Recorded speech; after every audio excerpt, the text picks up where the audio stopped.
ஆரம்பமாக இஸ்லாத்தின் காணிக்கையான சலாத்தினை பதிலை ஆதரவு வைத்தவனாக தெரிவித்துக் கொள்கின்றேன். அஸ்ஸலாமு அலைக்கும் வரஹ்மத்துல்லாஹி வபரகாத்துஹு. எல்லா புகழும் வல்ல அல்லாஹ் ஒருவனுக்கே உரித்தாகட்டுமாக. ஆமீன். அவனின் அன்பும் அருளும் மக்கத்து ராஜா மதீனத்து ரோஜா நம் உயிரினும் உயிரான உயிரினும் மேலான கண்மணி நாயகம் முஹம்மது முஸ்தபா அஹ்மது முஜ்தபா ரசூலுல்லாஹி ஸல்லல்லாஹு அலைஹி வஸல்லம் அவர்கள் மீதும் அவர்களை அடியுட்டி வாழ்ந்து மறைந்து மறையாமல் இருக்கின்ற உத்தம சத்திய சஹாபாக்கள், தாபிஈன்கள், தபா தாபிஈன்கள், அக்தாபுகள், அவுலியாக்கள், குறிப்பாக இந்த ரபியுல் அவ்வல் நபி ஸல்லல்லாஹு அலைஹி வஸல்லம் பிறந்த இந்த மாதத்திலே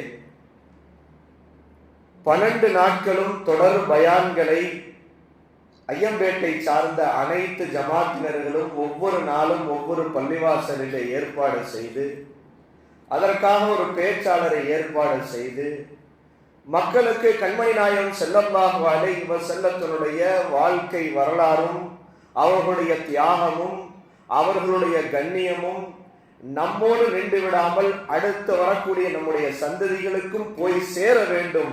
இந்த பரக்காத்துகளை நாம் அடைந்த பரக்காத்துகள் ஷிர்க் பித்அத் என்ற பெயரிலே நின்று விடாமல் கியாமத்து வரைக்கும் அது நிலைத்திருக்க வேண்டும் என்று யாரெல்லாம் முயற்சி செய்கிறார்களோ நம் ஊரார்கள் அனைவர்கள் மீதும் அல்லாஹ்வுடைய அன்பும் அருளும் என்றென்றும் குறைவில் நிலவட்டுமாக.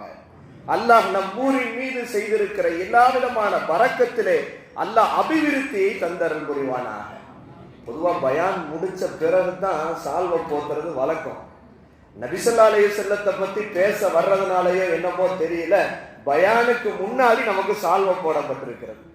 பொதுவா மற்ற பயான்கள் எல்லாம் பயான் முடிஞ்ச ஹஜ்ரத் எல்லாம் பேசி முடிச்ச பிறகு அதன் பிறகு அவர் ஓஞ்ச பிறகு அவருக்கு சால்வையை போட்டு அமுக்குவாங்க.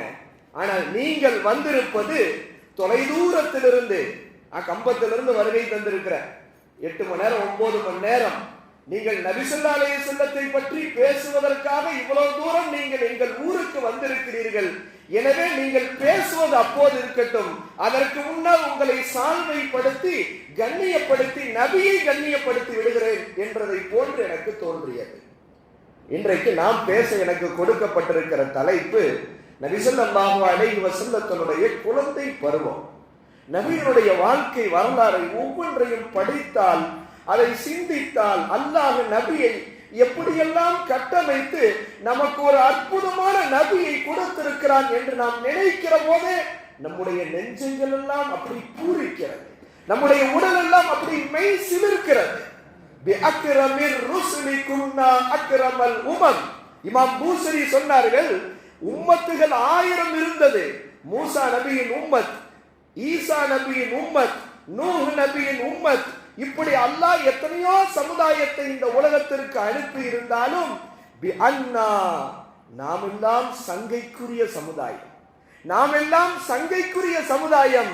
பூசரி இமாம் சொல்லிவிட்டு அடுத்து சொல்லுகிறார், நம் காரணமாக நாம் சங்கை பெறவில்லை. அப்படி நம்ம தொழுதுட்டு இபாதத் செஞ்சுட்டு நல்ல அமல்களை செய்ததனால் நாம் சங்கை பெறவில்லை, நபியினுடைய உம்மத் என்பதால் நாம் சங்கை பெற்றோம் என்று பூசரி ரஹ்மத்துல்லாஹி அலைஹி சொன்னார்கள். அல்லாஹ் தஆலா அப்படிப்பட்ட நபியினுடைய சங்கையை புரியக்கூடிய மகத்துவத்தை புரியக்கூடியவர்களாக அல்லாஹ் நம்மையும் நம்முடைய சந்ததியும் அல்லாஹ் தஆலா ஆக்கி அருள் புரிவானாக. குழந்தை பருவம் ஒரு அற்புதமான பருவம். அல்லாஹ் தஆலா குர்ஆன்ல ஜக்கரியா அலைஹிஸ்ஸலாத்துக்கு அல்லாஹ் குழந்தையை கொடுக்க போறேன்னு சொல்லும் போது, யா ஜக்கரியா இன்னா நுபஷ்ஷிருக பிகுலாம், நாம் உமக்கு ஒரு குழந்தையை கொண்டு சுப செய்தி சொல்கிறோம் என்று அல்லாஹ் சொல்லுகிறார். அப்ப குழந்தை பாக்கியம் என்பது அல்லாஹ் கொடுக்கிற ஒரு பெரிய சுப செய்தி. அதனால்தான் இன்னொரு வசனத்துல அல்லாஹ் சொல்றான், குழந்தை பாக்கியம் என்பது அது ஒரு கிஃப்ட். பெரிய கோடீஸ்வரனா இருக்கலாம், லட்சக்கணக்கில் கோடி கணக்கில் போட்டு திருமணத்தை முடிக்கலாம். ஆனா அல்லாஹ் அந்த கிஃப்டை கொடுக்க நாடாவிட்டால் கோடி செலவழித்தாலும் கூட குழந்தை கிடைக்காது. ஆனால் ஒருவன் எந்த செலவும் இல்லாமல் அவன் சிம்பிளா ஏழை, ஆனா அல்லாஹ் நாடனா அவனுக்கு குழந்தையை தந்துடுறான். அதனால்தான் அல்லாஹ் குர்ஆன்ல குழந்தையை பற்றி சொல்லும் போது ஹிபத் என்ற வார்த்தையை பயன்படுத்துகிறார். ஹிபத் என்றால் அரபியிலே அன்பளிப்பு. குழந்தை பாக்கியம் என்பது ஒரு அன்பளிப்பு. ஆனால் இன்றைக்கு அந்த அன்பளிப்பு மிக மோசமான முறையிலே வழிநடத்தப்பட்டு கொண்டிருக்கிறது. குழந்தை பாக்கியம் கிடைச்சிருது, ஆனா அந்த குழந்தைய வளர்க்கிற விஷயத்துல ரொம்ப மோசமான நிலையில் நம்முடைய சமுதாயம் இருந்து கொண்டிருக்கிறது. நபி ஸல்லல்லாஹு அலைஹி வஸல்லம் சொன்னார்கள், ஐயோ ரஜுலின் மாத், எந்த ஒரு மனிதர் மௌத்தாகிறார், மௌத்தாகுவதற்கு முன்னதாக தூய்மையான சங்கையான சந்ததியை விட்டு செல்கிறார்.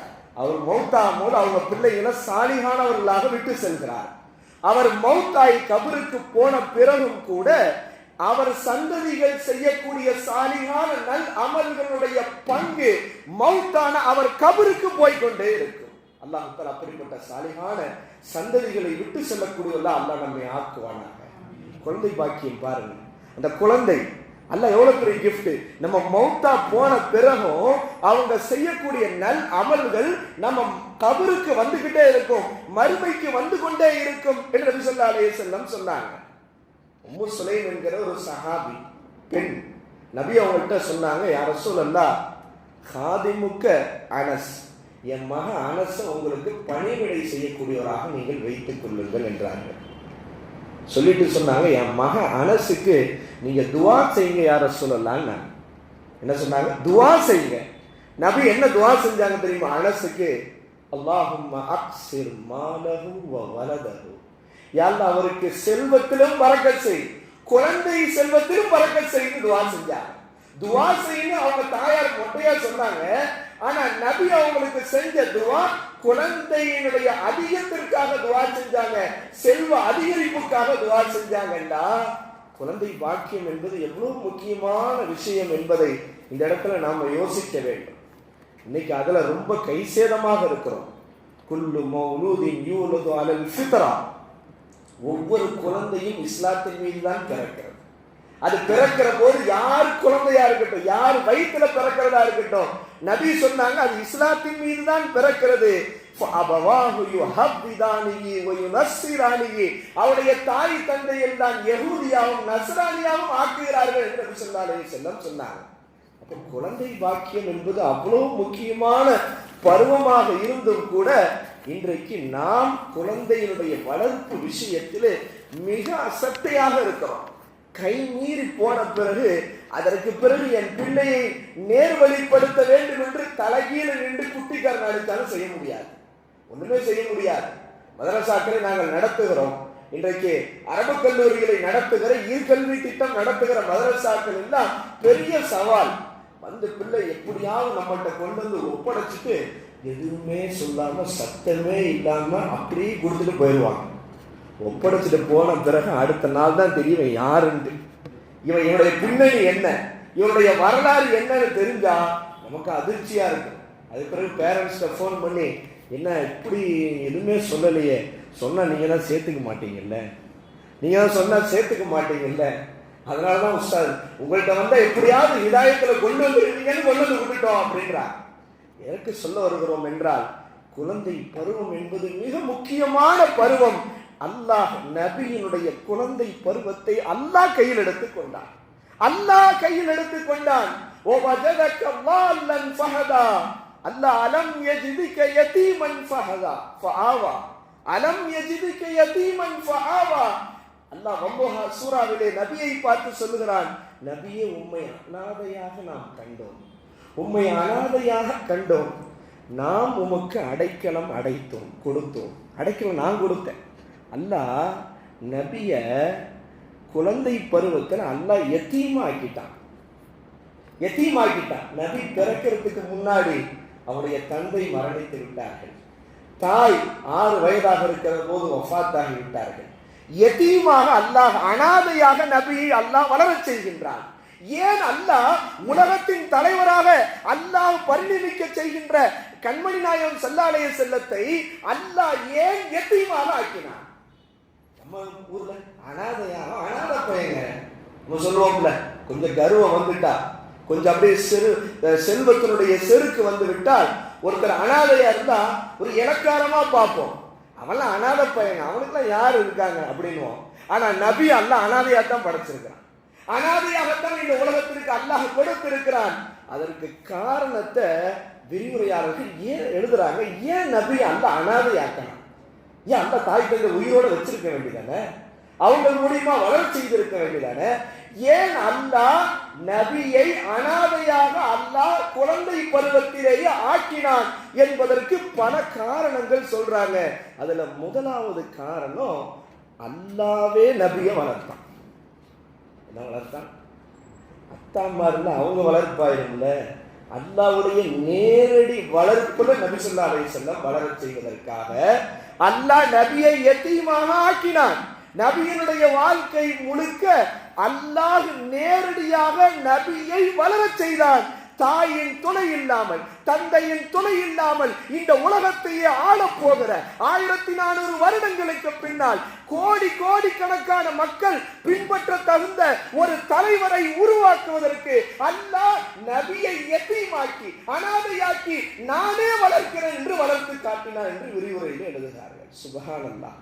உலகத்தில் அல்லாஹ்வால் வளர்க்கப்பட்ட ஒரு மனிதர் இருப்பார்கள் என்றால் அது கண்மணி நாயகம் ஸல்லல்லாஹு அலைஹி வஸல்லத்தை தவிர வேறு யாரும் இல்லை. இரண்டாவது காரணம் எழுதுறாங்க, நபிக்கு அவங்க பெரிய உம்மத்தை வழிநடத்த போறாங்க. பெரிய உம்மத். எனக்கு அத்தா இருக்க எவ்வளவு பெரிய ஆள் தெரியுமா? எங்க அத்தா இந்த ஊர்லயே பெரிய ஜமீன்தார், கோடீஸ்வரர். இறக்கம் வராது, அன்பு வராது, மனசுலயே அப்படி நடக்கும் போது ஒரு கர்வம் வரும். அல்லாஹ் நபிக்கு அந்த கர்வம் வரக்கூடாது. ஏழைகளின் மீது யதார்த்தமாகவே நபிக்கு இறக்க வரணும். அனாதைகளை பார்த்தா நபிக்கு இறக்க வரணும். ஏழைகளின் மீதும் அனாதைகளின் மீதும் நபிக்கு இறக்க வரணுன்றதுக்காக அல்லாஹ் தஆலா நபியை அனாதையாக படைத்தான் என்று எழுதுகிறார். ஏன்னா நபி பின்னாடி அவங்களுக்கு தெரியுமில்ல. அதனால தான் நபி சொன்னாங்க, ஒரு அனாதையை பார்த்தீங்கன்னா நீங்க அவங்க தலையில் அப்படி தடவி கொடுங்க, உங்க கை அந்த அனாதையின் தலையில் இருக்கிற எத்தனை முடியில் படுகிறதோ அவ்வளவு பாவங்கள் மன்னிக்கப்பட்டு உங்களுக்கு நன்மை எழுதப்படும் என்றார். நானும் யதீமை அனாதையை பராமரிப்பவரும் சுவனத்திலே இப்படி இருப்போம் என்று தங்கள் 2 விரல்களை காட்டி இப்படி நெருக்கி சொன்னார்கள். அனாதையை இந்த உலகத்தில் ஆதரிப்பவரும் நானும் நாளை மறுமையிலே சுவனத்திலே இப்படி நெருக்கமாக இருப்போம். நீ தொழுவதனால் என் நெருக்கம் கிடைக்கும் என்று சொல்லவில்லை, இன்ன பிற அபாதத்துகளால் நெருங்குவேன் என்று சொல்லவில்லை. ஒரு அனாதையை நீ பராமரிப்பதனால் என்னோடு நீ சொர்க்கத்திலே நெருக்கமாக இருப்பாய் என்று நபி சுபச்செய்து சொன்னார்கள் என்றால் காரணம் நபி அல்லாஹ் அனாதையாக படைத்தான். அனாதைகளுடைய கஷ்டத்தை விளங்கச் செய்வதற்காகவும் ஏழைகளின் இரக்கத்தை, அவருடைய வாழ்க்கையினுடைய கஷ்டத்தை புரிய வைப்பதற்காக அல்லாஹ் பிறக்கிற பிறப்பிலிருந்து நபிக்கு அல்லாஹ் ட்ரைனிங் கொடுத்தான். நீ அத்தா அம்மா இருந்தா அது வேற மாதிரி இருக்கும். நான் உன்னை வளர்க்கிறேன், நீ எப்படி ஏழையா இருந்தா எவ்வளவு கஷ்டம், அனாதையா இருந்தா எவ்வளவு கஷ்டம் அல்லாஹ் நபிக்கு புரிய வைத்தான். நபி ஏழைகளையும் அனாதைகளையும் ஆதரிப்பவர்களாக ஆனார்கள். அதனால தானே சொன்னாங்க, அல்லாஹும்ம அஹீனி மிஸ்கீனா வ அமித்னி மிஸ்கீனா வஹ்ஷுர்னி ஃபீ ஸும்ரத்தில் மசாகின். யா அல்லாஹ், என்னை ஏழையாக வாழவை, என்னை ஏழையாக மௌத்தாக்கு, நாளை ஏழைகளோடு என்னை எழுப்பு என்றார்கள். இன்னும் சொன்னார்கள், சுவனத்திற்கு செல்லக்கூடியவர்களே பணக்காரர்களை விட 500 வருடம் முந்தி ஏழைகள் சுவனத்துக்கு போயிடுவாங்க. ஏன்னா பணக்காரங்களுக்கு கேள்வி கணக்கு கொஞ்சம் கூட, எங்க சம்பாதிச்சோம், எப்படி செலவழிச்சோம், எப்படி பேங்க் பேலன்ஸ் போட்டோம், இவ்வளவும் கேட்கறதுக்குள்ள ஏழை எல்லாம் எனக்கு எதுவுமே இல்லை, பேங்க் பேலன்ஸ் இல்லை, கிரெடிட் கார்டும் இல்லை, நானே ஒரு ஏழை, நீ கொடுத்ததை வச்சு வாழ்ந்துட்டேன், என்ன கேள்வி கேட்டேன்னா உனக்கே தகுமா, அல்ல அவனை சோழத்துக்கு அனுப்பிச்சிருவான். இவன் கேள்வி கணக்கில் 500 வருஷம் பிந்திடுவான். அப்ப நபி அல்லாஹ் ஏன் அனாதையா படைச்சான்? இது 2வது காரணம். 3வது சொல்றாங்க, குழந்தை பருவத்திலேயே பொறுமையை உருவாக்க. நபிக்கு என்னது? பொறுமையை உருவாக்கணுன்றதுக்காக அல்லாஹ் அனாதையா படைத்தான் என்று எழுதுகிறார். தாயை இழந்தார்கள், அதற்கு பிறகு பாட்டனாரை இழந்தார்கள், அதற்கு பிறகு அவர்களுடைய தந்தையினுடைய கூட பிறந்த சிறிய தந்தை அவர்களை இழந்தார்கள். இப்படி அவர்கள் சோதனைக்கு மேல் சோதனை, அந்த சோதனை அவர்களை பொறுமையாக்கியது. இந்த பொறுமையை உருவாக்க அல்லாஹ் தஆலா நபியை யத்தீமாக ஆக்கினான் என்று மூன்றாவது காரணம் எழுதுகிறார்கள். நான்காவது சொல்றாங்க, இந்த நபி மனிதர்களை சார்ந்து இருக்கக்கூடாது, எல்லா நிலையிலையும் அல்லாஹ்வை சார்ந்து இருக்க வேண்டும். நபியின் தந்தையின் பாதுகாப்பு கிடைக்கவில்லை, தாயாரின் மூலம் நபிக்கு பாதுகாப்பு கிடைக்கவில்லை, பாட்டனாரின் மூலம் பாதுகாப்பு கிடைக்கவில்லை. எல்லா கட்டத்திலேயும் என்னை பாதுகாக்க கூடியவன் அல்லாஹ் மட்டும்தான் என்கிற உறுதிப்பாடான ஈமான் நபிக்கு வர வேண்டும் என்று அல்லாஹ் நபியை அனாதையாக ஆக்கினான் என்று விரிவுரையிலே எழுதுகிறார்கள். அஞ்சாவது எழுதுறாங்க, அவர்கள் நபித்துவம் மனிதர்களால் உருவாக்கப்பட்டதில்லை என்பதை காட்டுவதற்காக அல்லாஹ் ஆனாது. நபித்துவம் உயர்ந்த அந்தஸ்து இல்லை. இப்ப ஒரு அரசு குடும்பத்தை சார்ந்த ஒருத்தர் நபி ஆயிட்டாங்கன்னா அவர் பெரிய குடும்பம், அதனால இவர் நபி ஆயிட்டாங்க, இவர் பெரிய வம்சாவளி, அதனால இவங்க நபி ஆயிட்டாங்க அப்படின்னு எல்லாரும் சொல்லிடுவாங்க. ஆனா இந்த எந்த வம்சாவளியின் அடிப்படையிலும் இல்லாமல் நபி அல்லாஹு தஆலா அனாதையாக ஆக்கி ஒரு அனாதையான ஒரு மனிதரை அல்லாஹ் தன் புறத்திலிருந்து நபியாக தேர்ந்தெடுத்தேன் என்று இந்த உலகத்திலே பிரகடனப்படுத்துவதற்காக அல்லாஹ் நபியை அனாதையாக ஆக்கினான் என்று விரிவுரையிலே எழுதுகிறார்கள். அல்லாஹ்வின் நல்லடியார்களே, அப்ப அல்லாஹ் தஆலா அலம் யஜிதுக யதீமன் ஃபஆவா, நபியே நாம் உங்களை அனாதையாக கண்டோம், உங்களுக்கு நாம் அடைக்கலம் தரவில்லையா என்று நபியை பார்த்து அல்லாஹ் குர்ஆனில் கேட்கிறார் என்றால், அல்லாஹ் தஆலா நபியை குழந்தை பருவத்திலேயே அனாதையாக வளரச் செய்தான், தன் பொறுப்பிலே வளரச் செய்தான், தானே அல்லாஹ் நபிக்கு ட்ரைனிங் கொடுத்தான். இன்னையிலிருந்து இன்ஷா அல்லாஹ் நம்ம மௌத் வரைக்கும் எந்த அனாதையும் நம்ம குறைச்சு மதிப்பிடக்கூடாது. அல்லாஹ் தஆலா அருள் புரிவானாக. வாழ்க்கையில மௌத்தாகுவதற்கு முன்னதாக ஒரு அனாதையின் வாழ்க்கையாவது உயர்த்திவிட்டு நாளை மறுமையிலே நபியின் நெருக்கத்தை பெறக்கூடியவர்களாக ஆக வேண்டும் என்கிற நியத்தை இந்த சபையின் இந்த ரபியுல் அவ்வலிலே நாம் இன்ஷா அல்லாஹ் நோக்குவோம். இன்ஷா அல்லாஹ் வாழ்க்கையில மௌத்தாகிறதுக்கு முன்னாடி ஒரு அனாதையின் வாழ்விலாவது விடிகளை ஏற்றிவிட வேண்டும், ஒரு அனாதை குமரை நாம் கரை சேர்க்க வேண்டும், ஒரு அனாதையான ஒரு ஆணுடைய வியாபார பொருளாதார பின்னணிக்கு நாம் உந்துதலாக இருக்க வேண்டும். இன்ஷா அல்லாஹ் அப்படி இருந்தால் யத்தீமாக இருந்த நபி நாளை மறுமையிலே சுவனத்திலே அவர்களோடு இருக்கிற பாக்கியத்தை அல்லாஹ் கண்டிப்பாக நமக்கு தருவான். இந்த ரபியுல் அவ்வல் அதை நம்ம நியத்தா வச்சுக்கிறோம். இன்ஷா அல்லாஹ் அல்லாஹ் தான் ஆரம்பத்திலிருந்து நபியை ரொம்ப தெளிவா அல்லாஹ் கட்டமைத்தான். பேர் வைக்கிற விஷயத்துக்கு கூட அல்லாஹ் நபிய ரொம்ப அழகான பேர், முஹம்மது, புகழப்பட்டு கொண்டே இருப்பவன். அது என்னது? மர்ரத்தன் பாத மர்ரா கர்ரத்தன் பாத கர்ரா, புகழ் முடிந்து விடுவதல்ல, புகழப்பட்டு கொண்டே இருப்பவர் என்று அர்த்தம் அந்த பெயருக்கு. இந்த பெயர் யாருக்கு வரலாற்றில் எழுதுறாங்க, நபி ஸல்லல்லாஹு அலைஹி வஸல்லம் பிறந்தவுடன் அவர்களுக்காக 7வது நாள் அகீகா கொடுக்குறாங்க, ஆடு கொடுக்குறாங்க. அவருடைய பாட்டனார் முஹம்மது என்று பெயர் வைக்கிறார்கள். எல்லாருக்கும் ஆச்சரியம், புது பேரா இருக்கு, அரபியர்கள்ட்ட அப்படி ஒரு பேர் வழக்கத்தில் இல்லை. வந்து கேட்டாங்க, மா அவலக்க அலா அன் துஸம்மியஹு முஹம்மது வலம் துஸம்மிஹி பிஇஸ்மி ஆபாயிஹி, நம்முடைய மூதாதையர்களில் யாருக்கும் முஹம்மது என்ற பெயர் வைக்கப்படவில்லை, நீங்கள் ஏன் முஹம்மது என்று உங்கள் பேரருக்கு வைக்கிறீர்கள் என்று சொன்ன போது அப்துல் முத்தலிப் சொன்ன வார்த்தை வலைஸ மின் அஸ்மாஇ ஆபாயிக வலா கௌமிக என்று கேட்டபோது அவர்கள் சொன்னார்கள், அரத்து ஐ யஹ்மிதஹுல்லாஹு ஃபிஸ் ஸமா, வானத்திலே அவர்கள் புகழ் ஓங்க வேண்டும், பூமியிலே மக்களிடத்திலே அவர் புகழப்பட வேண்டும், அதனால் தான் அவருக்கு முஹம்மது என்று பெயரை வைத்தேன். பேர்ல கூட அல்லாஹ்வுடைய ஏற்பாடு. ஏன் எப்படி அப்துல் முத்தலிபுக்கு இப்படி ஒரு பேர் மனசுக்குள்ள வந்துச்சு அப்படின்னா, அதுக்கு ஒரு வரலாற்று பின்னணி எழுதுகிறார்கள். அவங்க ஒரு கனவு கண்டாங்க, ஒரு அற்புதமான கனவு. அந்த கனவிலே அவருடைய அப்துல் முத்தலிபுடைய முதுகுல இருந்து ஒரு சங்கிலி வெளிப்படுகிறது. சங்கிலி தொடர்ந்து சொல்லுவாங்க. அப்படி இந்த சங்கிலி பார்த்தா இப்படி இப்படி செயின் மாதிரி இணைஞ்சு இணைஞ்சு இணைஞ்சு அப்படி வரும். ஒரு செயின் வெளியே வருது. அதனுடைய ஒரு ஓரம் வானத்திலேயும் ஒரு ஓரம் பூமியிலேயும் ஒரு ஓரம் கிழக்கிலேயும் மேற்கிலேயும் அது தென்படுகிறது. கனவுல பார்க்கிறாங்க. இப்படிப்பட்ட இந்த சங்கிலி திடீரென்று ஒரு மரமாக காட்சி அளிக்கிறது. கனவுல மரமாக பார்க்கிறார்கள். அந்த மரம், அதனுடைய இலைகள் அது பிரகாசமா இருக்கு, அந்த மரத்தை பார்க்கறாங்க. அந்த மரத்துடைய இலைகள் அப்துல் முத்தலிபுடைய கனவுல அது பிரகாசமாக இருக்கிறது. மக்கள் எல்லாம் அந்த மரத்தின் கிளைகளை பிடித்து தொங்கிக் கொண்டிருக்கிறார்கள். கனவை பார்த்து விழித்து விட்டு அன்றைக்கு இருந்த கனவுக்கு விளக்கம் சொல்பவரிடத்திலே கேட்கிறார்கள், உங்களுக்கு ஒரு பேரர் பிறக்க போகிறார், அவரை வானத்தில் இருப்பவர்களும் பூமியில் இருப்பவர்களும் கிழக்கில் இருப்பவர்களும் மேற்கில் இருப்பவர்களும் அவர்களை பின்பற்றுவார்கள், புகழ்வார்கள் என்று சொன்னதினால் என் பேரருக்கு நான் முஹம்மது என்று பெயரிட்டேன் என்று அப்துல் முத்தலிப் சொன்னார். கனவிலேயே அப்துல் முத்தலிபுக்கு பாட்டனாருக்கு கனவின் மூலமாக நபிக்கு முஹம்மது என்ற பெயரை இடுவதற்கு அல்லாஹ் தஆலா ஏற்பாடு செய்தான்.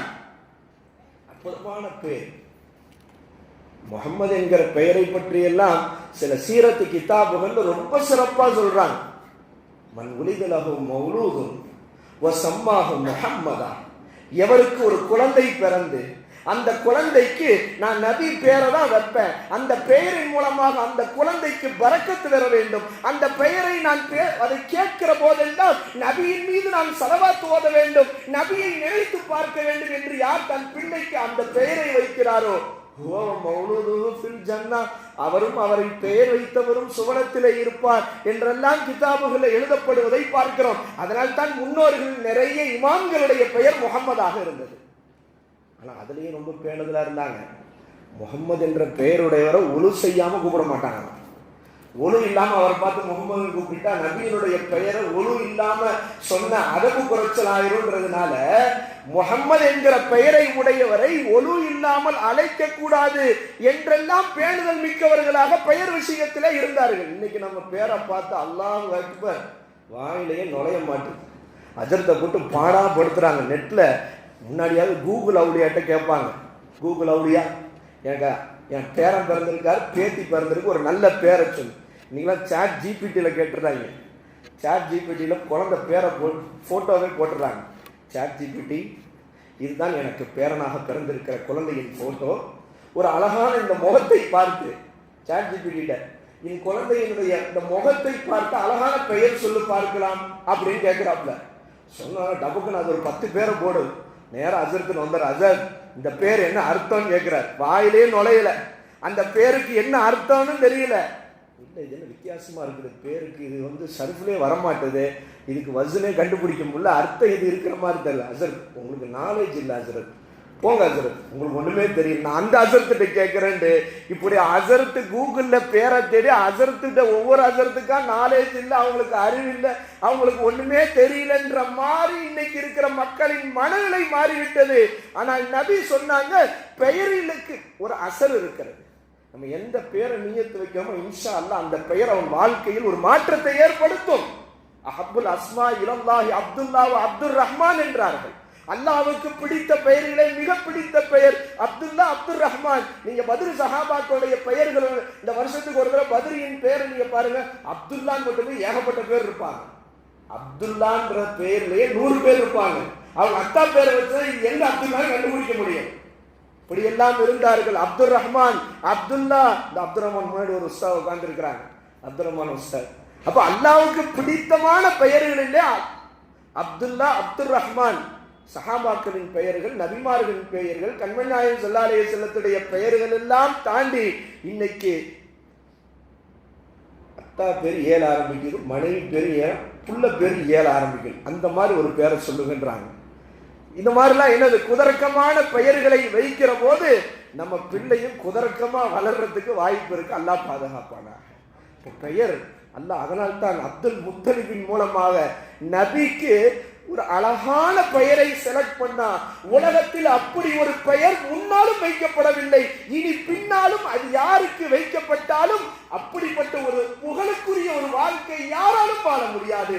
அப்படிப்பட்ட வாழ்க்கை அல்லாஹ் பெயரிலேயே நபியை அல்லாஹ் உயர்த்தி விட்டான்.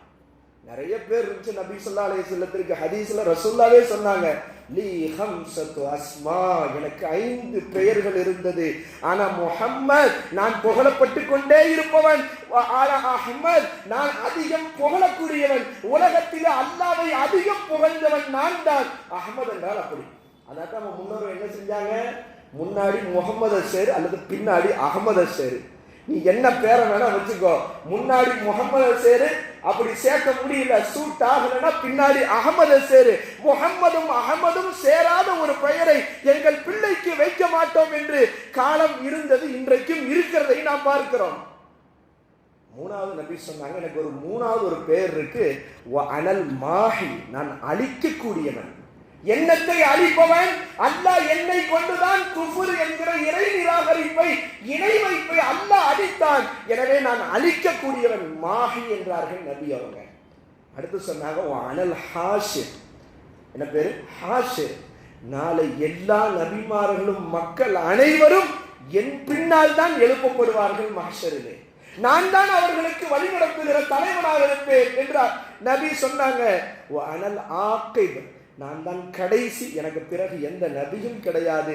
நபியு தௌபா, நான் எப்படிப்பட்ட நபி தெரியுமா?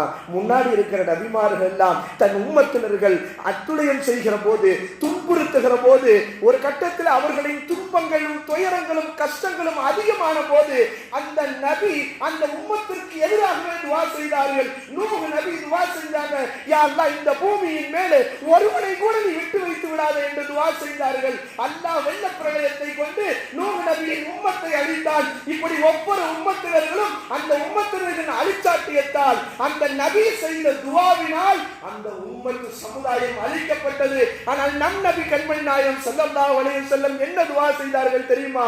யா அல்லாஹ் ஃபைன்னஹும் லா யஅலமூன், அவங்க தெரியாம செஞ்சுக்கிட்டு இருக்காங்க, அவங்க திருந்திடுவாங்க. இவங்க திருந்தினாலும் இவர்கள் சந்ததியிலே வருகிறவர்கள் கலிமா லா இலாஹ இல்லல்லாஹ்வை சொல்பவர்களாக வருவார்கள் என்றார். தாயிஃப் நகரத்தில் அடித்த பொழுது ரத்தம் எல்லாம் ஓடுகிறது. நபி அந்த ரத்தத்தை எடுத்து மேல பூசிக்கிட்டாங்க. ஏன்னா நபி ரத்தம் கீழே பட்டுச்சுன்னா அந்த பூமி அழிக்கப்பட்டுடும். அல்லாஹ் ஜிப்ரீல் அலைஹிஸ்ஸலாத்தை அனுப்புகிறார். நபியே, நீங்க சொன்னா இந்த ரெண்டு மலைக்கு நடுவிலே வைத்து இவர்களை அழித்து விடுகிறேன் என்று சொன்ன போது நபி சொன்னாங்க, அஸா யஹ்ருஜு மின் அஸ்லாபிஹிம் மன் யகூலு லா இலாஹ இல்லல்லாஹ், இவர்கள் என்னை அடிக்கலாம், துன்புறுத்தலாம், என்னை கேலி செய்யலாம், இவர்கள் முதுகு தண்டிலிருந்து வருபவர்கள் லா இலாஹ இல்லல்லாஹ் என்ற கலிமாவை சொல்பவர்களாக வருவார்கள். உங்களுக்கு ஒரு உண்மை வரலாறு சொல்லட்டுமா? அந்த தாயிஃப் நகரத்தினுடைய சந்ததியில வந்த தாரிக் இப்னு ஜியாத் தான் இந்தியாவிற்கு இஸ்லாத்தை கொண்டு வந்தார். நபி அன்னைக்கு மன்னிச்சு, இந்த மக்கள் அறியாதவங்க எல்லாம் அழிச்சிடாத, இவங்க முதுகுந்தண்டிலிருந்து வர்றவங்க கலிமா சொல்பவர்களாக வருவார் என்று நபி மன்னிச்சு விட்டாங்க. அந்த சந்ததியில வந்த ஒருவர் தான் இந்த இந்தியாவினுடைய சிந்து மாநகர் பகுதியிலே இஸ்லாத்தை கொண்டு வந்தார். அந்த நபி மன்னிக்காம அழித்து வச்சிருந்தா நமக்கு இஸ்லாமே வந்திருக்காதுன்றார். அதனால்தான் நபி இன்னொரு பெயர் இருக்கு, நபி தௌபா. எவ்வளவு, அதனால்தான் நபி சொன்னாங்க, எல்லா முன்னோர்களும் பன்றிகளாக கழுதைகளாக மாற்றப்பட்டாங்க.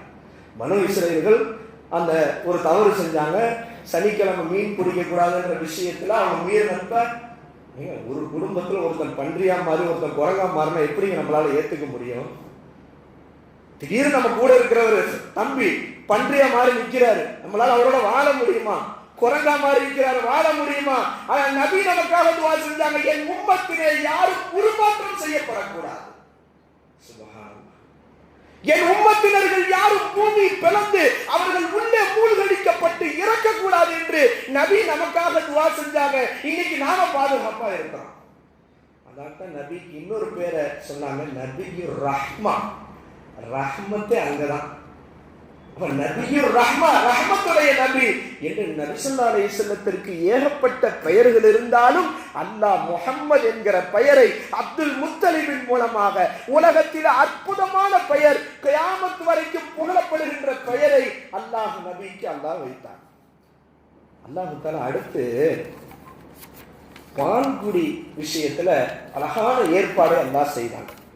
அந்த காலத்துல அரபியர்கள் என்ன செய்வாங்க, நகர பகுதியில் இருக்கிறவங்க குழந்தை பெற்றவன அந்த குழந்தைக்கு கிராமத்து வாசனை வேணும்னு அவங்க என்ன செய்வாங்க, கிராமத்தில் இருக்கிற செவிலித்தாயர் இடத்துல குழந்தையை ஒப்படைப்பாங்க. ஏன்னா அந்த மாகுல், அந்த கிராமத்துடைய மாகுல், இயற்கை சூழல், மொழி, அரபி மொழி வளம் அந்த பிள்ளைக்கு வர வேண்டும் என்பதற்காக குழந்தை பிறந்தவுடன் குறிப்பிட்ட காலம் தாயிடத்திலே பால் குடித்து விட்டு அந்த குழந்தையை கிராமத்தில் இருக்கிற ஒரு செவிலித்தாயிடத்திலே ஒப்படைத்து பால் கொடுக்குகின்ற ஒரு குறிப்பிட்ட காலம் அந்த அரபியர்களிடத்தில் இருந்தது. அல்லாஹ் தஆலா நபிக்கு அப்படிப்பட்ட ஒரு வரலாற்றில் எழுதுறாங்க, நபி 3 பேர்கிட்ட பால் குடித்ததாக எழுதுறாங்க, தாய்ப்பால்.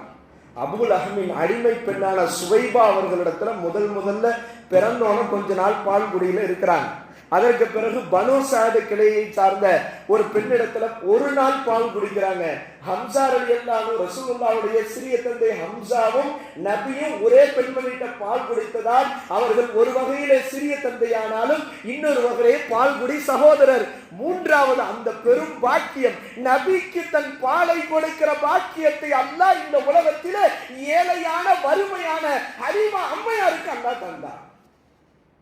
ஹலீமா அம்மையார் அதை சொல்றாங்க வரலாற்றுல, நானும் என்னுடைய கணவரும் கை குழந்தையோடு சில பெண்களோடு பால் கொடுப்பதற்கென்று, ஏன்னா ஏழை, கிராமத்தில் இருக்கிற ஏழை, நகரத்துல ஒரு குழந்தையை தத்தெடுத்து பால் கொடுப்பாங்க, அதுக்கு ஹதியா வாங்கிக்குவாங்க. இவங்க அப்படி வர்றாங்க, எங்க இருந்து, அவங்களுடைய ஊர்ல இருந்து அப்படி கிளம்பி வர்றாங்க. கடுமையான பஞ்ச காலம். அவர்கள் வருவது ஒரு கழுதையில். அந்த கழுதை எப்படிப்பட்ட கழுதை, அது ஒல்லியான நகரக்கூட தகுதி இல்லாத ஒரு கழுதையின் மீது ஒரு கொண்டு வர்றாங்க. கூட ஒரு கிழட்டு பெண் ஒட்டகத்தையும் கொண்டு வராங்க. அந்த பெண் ஒட்டகம் எப்படின்னா ஒரு சொட்டு பால் கூட கறக்க தகுதி இல்லாத ஒரு ஒட்டகம். வர்றாங்க.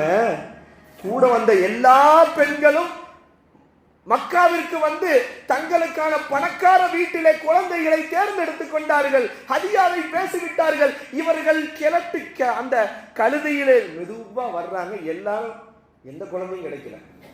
ஒரே ஒரு குழந்தை, அனாதையான குழந்தை, கண்மணி நாயகம் ஸல்லல்லாஹு அலைஹி வஸல்லம் எல்லாராலும் ஒதுக்கப்பட்டார்கள். இவர் ஒரு அனாதை. இவங்க அத்தா இருந்தா இந்த குழந்தைக்கு நாம பால் கொடுத்தா காசு கொடுப்பாரு. இதுக்கு அம்மா இந்த குழந்தைக்கு அத்தா இல்ல, பாட்டனார் தான் இருக்காரு, நம்ம எங்க ஹதியா வாங்குறது? எல்லா செவிலி தாய்மார்களும் நபிக்கு பால் கொடுப்பதற்கு ரிஜெக்ட் பண்ணப்பட்டு கடைசியாக நபி மட்டும்தான் இருக்கிறாங்க. ஹலீமா அம்மையார் வந்தாங்க, எல்லாரும் குழந்தை எடுத்துட்டாங்க. திரும்பி நம்ம குழந்தை இல்லாம போற நல்லா இருக்காது. கணவர்கிட்ட கேட்கிறாங்க, இந்த குழந்தையை நாம் எடுத்துக்கொள்ளலாமா?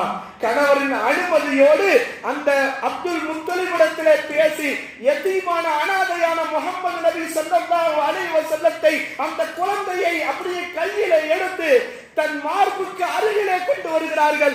பாலே இல்லாத ஹலீமாவின் மார்பிலே அல்லாஹ் பாலை சுரக்க வைக்கிறார். சுப்ஹானல்லாஹ். ஹலீமா அம்மையார் நபிக்கு பால் கொடுக்கலங்க, நபிதான் ஹலீமா அம்மையாருக்கு பாலை கொடுத்தார்கள். பால் இல்லாத அந்த அவர்களின் மார்பகத்திலே அல்லாஹ் பாலை சுரக்க வைத்தார். நபியும் குடித்தார்கள். கூட வந்து அவர்களுடைய சகோதர குழந்தையான அவர்களும் குடித்தார். சுப்ஹானல்லாஹ். நபியை கையில எடுத்தோடனே அல்லாஹ் ஹலீமா அம்மையாருக்கு பரக்கத்தை கொடுத்தாங்க. கூட ஒரு வந்தது ஒரு கழுதை, ஒன்னுத்துக்கு உதவாத கழுதை. அங்கிட்டு பால் இல்லாத ஒட்டகம், பெண் ஒட்டகம். இந்த குழந்தைய எடுத்துட்டு அந்த கழுதை மேல ஏறுறாங்க. அது ரன்னிங் பயங்கரமா போகுது, செம்ம ஃபாஸ்ட். இதுல என்னன்னா பாலே வராத அந்த பெண் ஒட்டகத்தினுடைய இது பால் சுரக்க ஆரம்பிச்சிருச்சு. சுப்ஹானல்லாஹ். ஹலீமா அம்மையாரும் அவருடைய கணவரும் ஆச்சரியப்பட்டு போனார்கள். ஹலீமாவே, இதை நீ அனாதை என்று நாம் நினைத்தோம். அல்லாஹ் அதை தூக்கியவுடன் அல்லாஹ் நமக்கு பரக்கத் செய்து விட்டார். இந்த பெண் அந்த ஒட்டகத்திலே பாலே இல்லாத அந்த ஒட்டகத்திலே அல்லாஹ் பால் சுரக்க வைக்கிறார் என்று கணவனும் மனைவியும் குடித்து விட்டு பயணத்தை தொடங்குகிறார்கள். போகும்போது வரும்போது டெட் ஸ்லோல வந்த அந்த கழுதை போகும்போது செம்ம பாஸ்ட், எல்லாத்தையும் முந்திட்டு போகுது. எல்லாருக்கும் ஆச்சரியம், என்னடா வரும்போது இவ்வளவு லாஸ்டா வந்தாங்க, என்னமோ ஆச்சரியம் நடந்து விட்டது என்று ஆச்சரியப்படுகிறார்கள். அல்லாஹ் தஆலா ஹலீமா அம்மையாருக்கு அல்லாஹ் பரக்கத் செய்தார். நபிக்கு அவர்கள் பால் கொடுத்தார்கள். பால் கொடுக்கிற அந்த 2 வருடம் வளருகிறார்கள். எந்த அளவுக்குன்னா, இவங்க வீட்டில் இருந்த கடுமையான பஞ்சம் அவங்க ஊர்ல, இவங்க வீட்டு ஆடுகள் மட்டும் நல்லா கொழுத்து இருக்கு. ஏன்னா நபி அந்த வீட்டுல இருக்கிறாங்க. நபி இருக்கிற வீட்டுல இருக்கிற ஆடுகள் அப்படியே மேய்ந்து நல்ல கொழுத்து இருக்கிறது. பக்கத்து வீட்டில் இருக்கிறவங்க சொன்னாங்களா, இந்த ஹலீமா அம்மையாருடைய அந்த அந்த அந்த ஆடுகள் எல்லாம் எங்க மேய்துன்னு பார்த்து நம்ம ஆடுகளை மேய்க்க விடுங்கன்னு சொன்னாங்களா. அப்படி மேய்ந்தும் கூட அவர்களுடைய ஆடுகள் கொழுக்கவில்லை. ஆனால் நபி இருந்த காரணத்தால், நபியை அவர்கள் எடுத்து செவிலித்தாயாராக பால் கொடுத்த பரக்கத்தால் அல்லாஹ் அவர்களின் குடும்பத்தை அல்லாஹ் செழிக்க வைத்தான். 2 வருஷம் ஆச்சு, டைம் முடிய போகுது. 2 வருஷம் திருப்பி கொடுக்கணும், மனசு இல்லை. இப்படிப்பட்ட பரக்கத்தாக குழந்தையை கொடுக்க எப்படி மனசு வரும்? நேராக ஆமீனா அம்மாட்ட போகிறாங்க. மக்காவுக்கு போய் எப்படியாவது காரணத்தை சொல்லி அந்த குழந்தைய நம்ம கொண்டு வந்தாங்க. சொல்கிறாங்க, மக்காவில் ஏதோ ஒரு நோய் பரவிக்கிட்டு இருக்கான், அந்த நோய் இந்த குழந்தைக்கும் பற்றுமோ நான் அஞ்சுறேன், அதனால இந்த குழந்தை இன்னும் திடகாத்திரமா வளரணும், அதனால நான் எடுத்துட்டு போறேன் என்ற காரணத்தை சொல்லி அவர்களை நம்ப வைத்து ஆசுவாசப்படுத்தி ஹலீமா அம்மையார் 2 வருடத்தோட ஆமீனா அம்மையாரிடத்திலே கொடுக்க வேண்டிய அந்த நபி குழந்தையை மீண்டும் தானே ஊருக்கு எடுத்துக்கிட்டு வந்திருக்கார். இப்படிப்பட்ட ஒரு பரக்கத்து பாருங்க. கிட்டத்தட்ட 4-5 வயது வரைக்கும் ஹலீமா அம்மையாரிடத்தில் தான் வளர்கிறார். அதனால் தான் பின்னால் நபி அவர்கள் நபித்துவ பட்டமெல்லாம் வாங்கிய பிறகு ஒரு முறை ஹலீமா அம்மையார் வருவார்களாம் சபைக்கு. நபி உடனே எந்திரிச்சு நின்று தன் தாய்க்கு, தன் பால்குடி தாய்க்கு தன் விரிப்பை போட்டு அவர்களை அமரச் செய்து கண்ணியப்படுத்துவார்கள். ஹதீஜா நாயிடத்திலே சொல்வார்களாம், என் தாய் வந்திருக்கிறார்கள், அவர்களுக்கு 40 ஒட்டகத்தை அன்பளிப்பாக கொடுத்து அனுப்புங்கள் என்று சங்கைப்படுத்தினார்கள். பெத்த தாயை நொறுரோட்டில் விட்டுறான். பெத்த தாயே சோத்துக்கு வழி இல்லாமல் ஆக்கிடுறான். கொஞ்சம் காசு மிஞ்சினால மனைவி பேரை கேட்டு முதியோர் இல்லத்தில் போய் தள்ளிடுறான். கடைசி காலம் தன் பிள்ளையின் அரவணைப்பில் இருக்க வேண்டிய தாயும் தந்தையும் முதியோர் இல்லத்திலே அனாதையாக மரணிக்க செய்கிற அவல நிலை நம் ஊர்களில் எவ்வளவோ நடக்கிறது. தன் பாதி கூடி தாய்க்கு கூட நபி அவங்க அவ்வளவு சங்கை கொடுத்தாங்க. 4-5 வயசு ஆகும்போது ஒரு நாள் நபி ஸல்லல்லாஹு அலைஹி வஸல்லம் விளையாட அப்படி போறாங்க. போற நேரத்தில் விளையாண்டுருக்கும்போது ஜிப்ரீல் அலைஹிஸ்ஸலாம் வந்துட்டாங்க. ஜிப்ரீல் அலைஹிஸ்ஸலாம் வந்து நபியை மயக்க முறச் செய்து அவருடைய நெஞ்சை பிளக்கிறார்கள். நெஞ்சை பிளந்து அவர்களின் உள்ளத்திலே ஒட்டி இருக்கக்கூடிய ஷைத்தானுடைய பங்கை அவர்கள் எடுக்கிறார்கள்.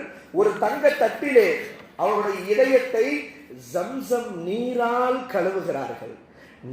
ஜம்சம் நீரை கொண்டு நபியினுடைய இதயத்தை கழுவியதால் நபியின் இதயம் சங்கை பெற்றதா, ஜம்சம் நீர் சங்கை பெற்றதா என்று அறிஞர்கள் கேட்கிறார்கள். அப்ப எல்லாரும் பார்த்துட்டு மறுபடியும் கழுவிட்டு உள்ளத்துல மறுபடியும் ஹார்ட்டை உள்ள வச்சு அல்லாமே எல்லாம் சக்தி உடையனா ஜிப்ரீல் அலைஹிஸ்ஸலாம் தைச்சிட்டு போயிடுறாங்க. கூட இருந்த சிறுவர்கள் பயந்து போய் ஹலீமா அம்மையார்ட்ட சொல்றாங்க, நபியை முகமதை கொலை செஞ்சிட்டாங்க. ஹலீமா அம்மையார் பதறி துடித்து வந்து பார்க்கிறார்கள். பார்த்தால் நபி முகம் மாறி ஒரு மாதிரி பயந்த நிலையில இருக்கிறார்கள். ஹலீமா அம்மையாருக்கு பயம் வந்து விடுகிறது. இதற்கு பிறகு நபியை நம்ம கூட, முகம்மதை நம்ம கூட வச்சிருந்தா ஏதாவது ஆயிடுச்சுன்னா ஆமீனா அம்மையாருக்கு பதில் சொல்லியாக வேண்டும் என்று ஒரேடியாக கொண்டு போய் ஆமீனா அம்மையாரிடத்துல விடுகிறார்கள். 4 வயது இருக்கும். ஒரு 2 வருடம் ஆமீனா அம்மையார்கிட்ட வளரக்கூடிய பாக்கியம், தாயின் அரவணைப்பிலே வளரக்கூடிய பாக்கியம் கிடைத்தது நபிக்கு. எத்தீமாக வளர்ந்தார்கள். தந்தை இல்லை. தாயும் பிறந்தவுடன் ஹலீமா அம்மையாரின் அரவணைப்பிலே வந்த நபிக்கு ஒரு 2 வருடம் கிடைக்கிறது ஆமீனா அம்மையாரின் அரவணைப்பிலே. 2 வருஷம் அப்படி வளர்றாங்க அன்பு தாயிடத்திலே. ஆமீனா அம்மையார் சொல்றாங்க, மதீனால மரணம் அடைந்த அன்பு கணவர் உங்களுடைய வாப்பாவுடைய கபரை ஜியாரத் செய்யணும் அப்படின்னு கூட்டிட்டு போறாங்க. மகனை கூட்டிட்டு போறாங்க. கூட வந்து ஒரு பெண்மணியும் கூட்டிட்டு போறாங்க.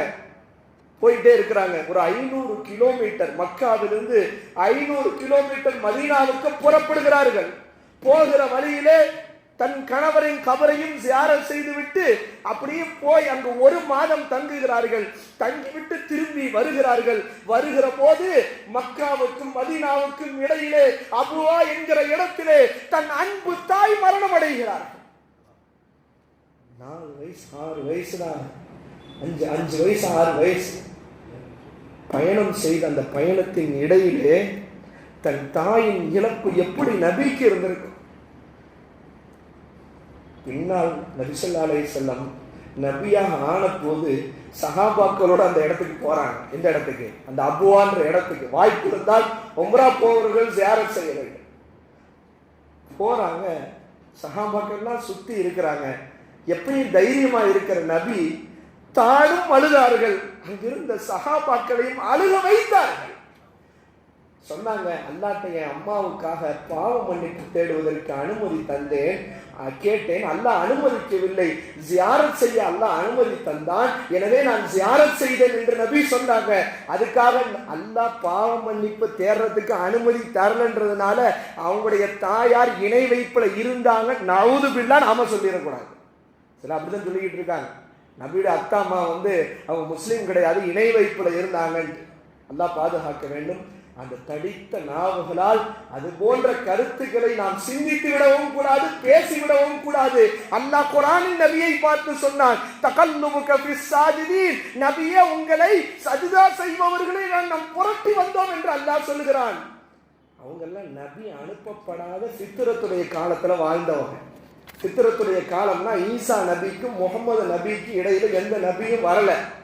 லாங் கேப், ஒரு லாங் கேப். இது ஃபித்ரத்துடைய காலம். இந்த ஃபித்ரத்துடைய காலத்திலே வாழ்பவர்கள் இணை வைக்காமல் இருந்தால் இன்ஷா அல்லாஹ் அவர்கள் அல்லாஹ்விடத்திலே வெற்றி பெறுவார்கள் என்றெல்லாம் குர்ஆனின் விரிவுரையில் இருக்கிறது. ஒரு பக்கம் கருத்து வேறுபாடாக இருந்தாலும் இந்த இடத்துல உங்களுடைய மனதிலே ஒரு அகீதாவை நான் சொல்ல வருகிறேன்.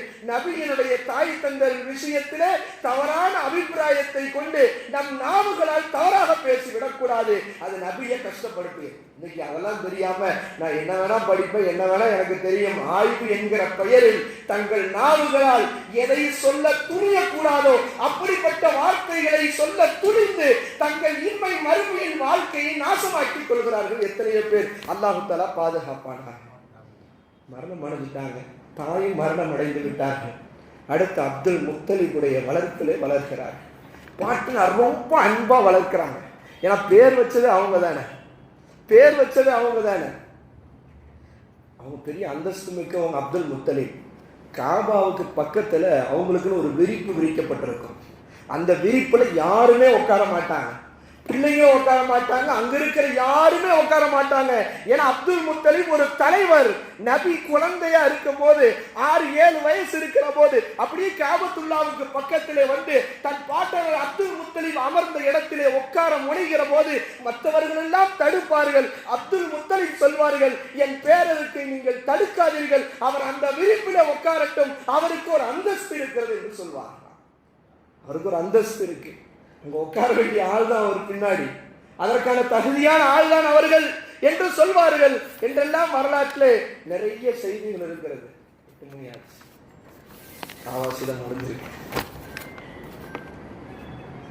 அப்ப ஒரு நாள் நபி ஸல்லல்லாஹு அலைஹி வஸல்லம் அப்துல் முத்தலிப் தன் பேரப்பிள்ளை அழைச்சிட்டு போறான். போகும்போது நஜ்ரான் என்கிற ஒரு இடம், அரபு நாட்டில் நஜ்ரான். அங்கு ஒரு கிறிஸ்துவ பாதிரியார் ஒருத்தர் இருக்கிறார். அவரு பேசிட்டு இருக்காரு.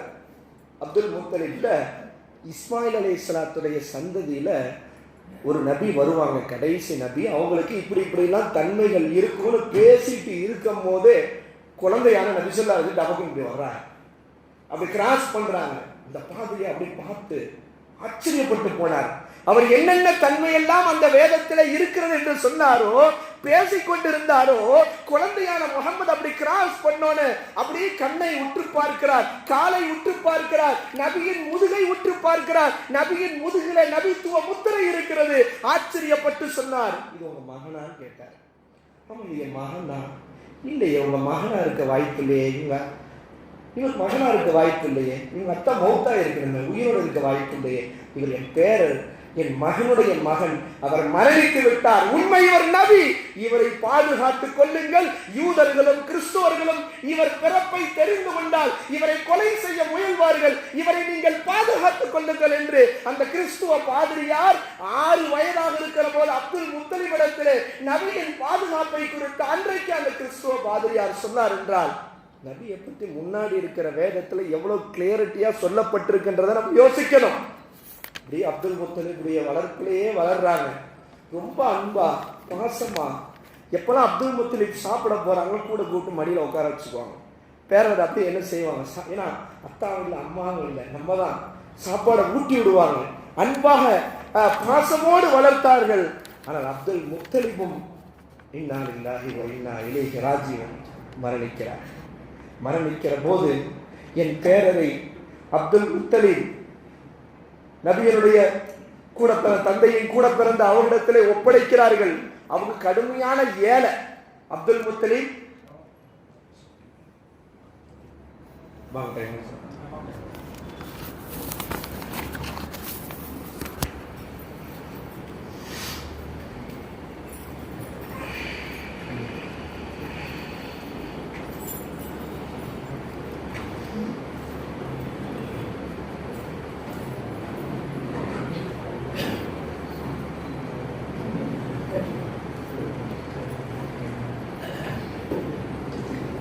الله أكبر الله أكبر الله أكبر الله أكبر أشهد أن لا إله إلا الله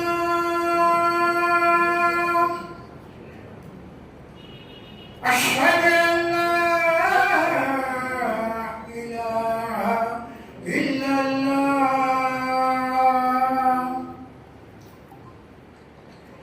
أشهد أن محمدا رسول الله أشهد أن محمدا رسول الله هيا على السلام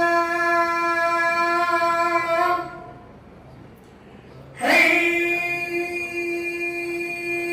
على السلام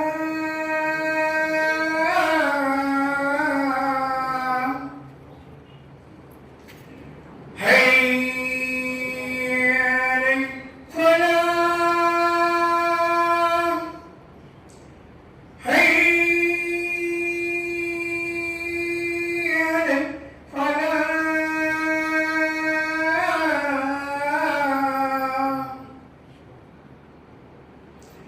الله أكبر الله أكبر لا إله إلا الله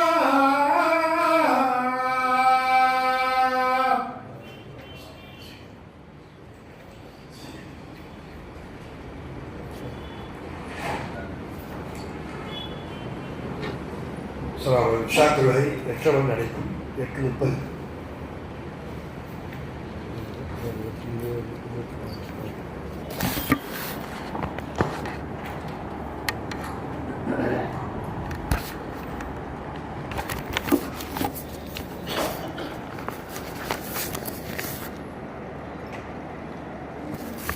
اللهم صل على سيدنا محمد وبارك وسلم. அப்துல் முத்தலிபை இழந்த கண்மணி நாயகம் ஸல்லல்லாஹு அலைஹி வஸல்லம் அவர்கள் தந்தையின் உடன்பிறந்த சகோதரனான அபூ தாலிபின் வளர்ப்பிலே பராமரிப்பிற்கு வருகிறார்கள். அபூ தாலிப் மிக கடுமையான ஏழை, நிறைய பிள்ளை செல்வங்கள் அவர்களுக்கு. கடுமையான ஏழை. தாம் பிள்ளைங்களுக்கு சாப்பாடு கொடுக்கறதுக்கு அவங்களுக்கு ரொம்ப சிரமம். ஏன்னா அவ்வளோ பிள்ளைகள் அவங்க குடும்பத்துல. தன் சகோதரன் பிள்ளையான அப்துல் முத்தலிபினுடைய வளர்ப்பிலே வந்த முகமது நபியை அவர்கள் பராமரிக்க எடுக்கிறார்கள். மனம் உணர்ந்து அப்பா சொல்லிட்டாங்க, நம்முடைய கூட பிறந்த சகோதரின் மகன் நம்ம பராமரிக்க எடுக்கணும். எடுத்துடுறாங்க. வரலாற்றில் எழுதுறாங்க, நபியை அவங்க பராமரிப்பு எடுத்தவுடன் அல்லாஹ் அபூ தாலிபுக்கு அல்லாஹ் பரக்கத் செய்கின்றார். எந்த அளவுக்கு எழுதுறாங்கன்னா, அவங்க குடும்பம் பெரிய எண்ணிக்கை, நிறைய பிள்ளைகள், எல்லோரும் சேர்ந்து ஒன்னா உட்கார்ந்து சாப்பிட ஆரம்பிப்பாங்களாம். யார் வயிறும் நிரம்பாதான். நபி கூட கூப்பிட்டு வந்து, நபிய முகமது இங்க வாப்பா, நீ எங்களோட சேர்ந்து சாப்பிடுன்னா எல்லா வயிறும் நிரம்பிடுமா. ஏதேனும் ஒரு நேரம் நபியை விட்டுட்டு சாப்பிட்டாலும் அவங்க குடும்பத்துல யார் வயிறு நிரம்புறது இல்லை. ஒரு கிளாஸ் பால் தான். அபூ தாலிப் சொல்லுவாங்க, முகமது வாங்கப்பா, நீ குடிச்சிட்டு எல்லாருக்கும் கொடுத்து ஒரு கிளாஸ் பால் 50 பேர் குடிச்சிருவாங்க, குடும்பத்தில் இருக்க 50 பேரும் குடிச்சிருவாங்க. அல்லாஹ் அப்படிப்பட்ட ஒரு பரக்கத்தை அல்லாஹ் செய்தான். அபூ தாலிப் ஆச்சரியப்பட்டு முகமது நபியை பார்த்து சொன்னார்கள், இன்னக லமுபாரக்குன், நீ பரக்கத் பொருந்திய குழந்தை முகமது என்று அபூ தாலிப் ஆச்சரியப்பட்டு போனார். அபூ தாலிபோடு வளர்ப்பிலே ஒரு அற்புதமான ஒரு வரலாறு சிரியாவுடைய பயணம். அபூ தாலிப் சிரியா பயணம் செய்கிறார். ஷாம் நாட்டினுடைய வணிகத்திற்காக பயணம் செய்கிறார். நபிக்கு அப்போது 9 வயது என்று சொல்லப்படுகிறது, ஒரு அறிவிப்பிலே 12 வயது என்று சொல்லப்படுகிறது. தன் அரவணைப்பில் இருந்த முகம்மதை அங்கு விட்டுவிட்டு சிரியாவுக்கு செல்வதற்கு அபூ தாலிபுக்கு மனசில்லை. நபிக்கு தான் சிறிய தன் அபூ தாலிபை பிரிய மனசில்லை. அபூ தாலிபுக்கு முகம்மதை பிரிய மனதில்லை, முகம்மதுக்கு அபூ தாலிப் பிரிவை மனதில்லை. அவர்களுக்கு 9 வயதுதான்.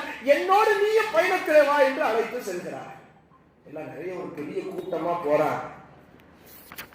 போறாங்க சிரியாவிற்கு. வணிகத்திற்காக போகிறார்கள்.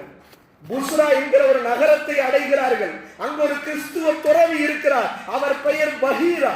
அந்த பஹீரா வேதத்திலே முகமது நபி என்று ஒருவர் வருவார், அவருக்கு இன்னென்ன அடையாளங்கள் என்றெல்லாம் படித்து கரைத்து குடித்தவர். அந்த முகமது நபியை எதிர்பார்த்து கொண்டிருக்கிறார். பார்த்தால் மக்காவிலிருந்து அபூ தாலிபின் தலைமையிலே முகமது நபி சிறுவரோடு ஒரு பெரிய வணிக கூட்டம் அந்த நகரத்திற்கு நுழைகிறது. தூரத்திலிருந்து பஹீரா பார்க்கிறார். அந்த தன்மை உடைய இந்த கடைசி நபியின் தன்மை உடைய யாராவது ஒருவர் அந்த குழுவிலே இருக்கிறாரா என்று பார்த்து கொண்டே இருந்தார். பார்த்த அவர் ஆச்சரியப்பட்டு போனார். அந்த கூட்டத்திலே முகமது நபி என்கிற ஒரு சிறுவர் வருகிறார். அவருக்கு மரம், அந்த மேகம் கூட நிழல் கொடுக்கிறது. மேகம் நிழல் கொடுக்கிறது. நபி பஹீரா பார்க்கிறார். ஆகா, இது நபியின் தன்மை ஆயிற்று. ஒரு நபியாக இருந்தால்தான் மேகம் அவருக்கு கொடை பிடிக்கும். இவர் சிறுவர், இவருக்கு கொடை பிடிக்கிறது என்றால், இவர் மக்காவிலிருந்து வருகிறார் என்றால் இவர் நபியாக இருக்கக்கூடுமோ என்கிற சந்தேகம் வருகிறது. பஹீரா அந்த அரபு நாட்டின் அபூ தாலிபின் தலைமையில் வருகிற வணிக கூட்டத்திற்கு விருந்து வைக்கிறார். பயங்கரமான விருந்து. விருந்துல கூப்பிட்டு விருந்த வச்சு அவர் உண்மையான்றதை கண்டுபிடிச்சிடலாம். அரபியர்களுக்கு ஆச்சரியம், என்னடா அப்பப்ப வணிகத்துக்காக வர்றோம், ஒரு தடவை கூட கண்டுகிட்டதே இல்லை இந்த ஆளு, இவர் கண்டுகிட்டதே இல்லை, நமக்கு எதுவும் கொடுத்ததே இல்லை. இன்னைக்கு ஜடால் புட்டாலாக கவனிப்பா இருக்குது. ஆச்சரியப்பட்டு போனார்கள், கேட்டார்கள். அவர் மழுப்பினார், இல்ல இல்ல உங்களுக்கு விருந்து வைக்கணும்னு எனக்கு ஆசை வந்துச்சு, அதனால்தான் உங்களுக்கு விருந்துக்கு வைக்கிறேன்.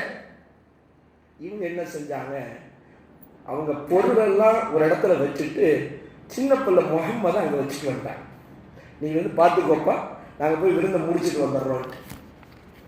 இவரும் பார்க்கிறாரு, விட்டு பார்க்கிறாரு, யாராவது அந்த தன்மையோட பார்த்தா யாரும் இல்லை. கேட்கிறாரு, அபூ தாலிபிடத்தில் யாராவது மிஸ் ஆயிருக்காங்களா? எல்லாரும் அழைத்து வரப்பட வேண்டும். எல்லோரும் வந்திருக்கிறார்கள். ஒரு சிறுவர் மட்டும் அங்கு பொருள் வியாபார பொருளை பார்த்து கொண்டிருக்கிறார் என்று சொன்ன போது அவரையும் அழைத்து வாருங்கள் என்று அந்த பஹீரா என்கிற அந்த பாதிரியார் சொல்கிறார். அவங்க அழைத்து வரப்படுகிறார்கள். விருந்து முடிகிறது. விருந்து முடிந்தவுடன் 9 வயதான முகம்மதை தனியா கூப்பிடுறாரு. பஹீரா கூப்பிட்டு சொல்றாரு, உன்கிட்ட நான் சில கேள்வி கேட்டேன். லாத்து உஸ்ஸா என்கிற சிலையை சத்தியமா நீ உண்மையை சொல்லணும் அப்படின்னு சொல்றாரு. அவங்க அரபியர்கள் லாத்து உஸ்ஸா என்கிற சிலையை வணங்குவார்கள்.